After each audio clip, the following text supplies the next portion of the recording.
এই শোন, সামনে তো 14ই ফেব্রুয়ারি। তো 14ই ফেব্রুয়ারি সম্পর্কে সমাজের যে প্রভাব, এই সম্পর্কে তোদের কি কোনো ধারণা আছে? তুই ক। মামা আমি তো 21শে ফেব্রুয়ারিটা পড়েছি বুঝছো, 14ই ফেব্রুয়ারিটা আমি পড়ি নাই গা। তুই যদি মামা পারস তাহলে তুই কো স্যার মামারে কত আরে বেটা তুই কি বলো 14 ফেব্রুয়ারি কইছ না স্যারে তুই 21এরটা যেহেতু পড়ে আসিস তুই 21এর জায়গায় কিন্তু লাগাই দিলি তো একই একই একই হবে সমস্যা নাই। রেডি আমি কই হ হ হ হ। এই তোরা কইতে কইছি না, খারা খারা খারা। 14ই ফেব্রুয়ারি হলো আমাদের ভাষা আন্দোলন। এই ভাষা আন্দোলনে অনেকে শহীদ হয়েছে, সালাম জরগত বরগত অনেকেই শহীদ হয়েছে।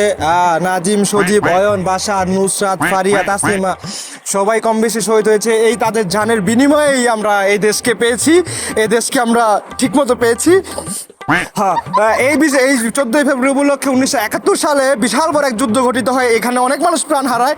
আমরা নিজের অনেক আত্মীয় স্বজন সবাই মিলে যে যারা যেভাবে পেরেছে সবাই নিজের ভাবে করে চেষ্টা করেছে এই দেশকে শহীদ করার জন্য।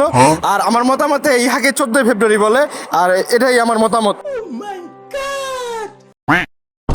আবার 14ই ফেব্রুয়ারি নাকি ভাষা আন্দোলন দিবস। ও তো পিওর সিঙ্গেল রে।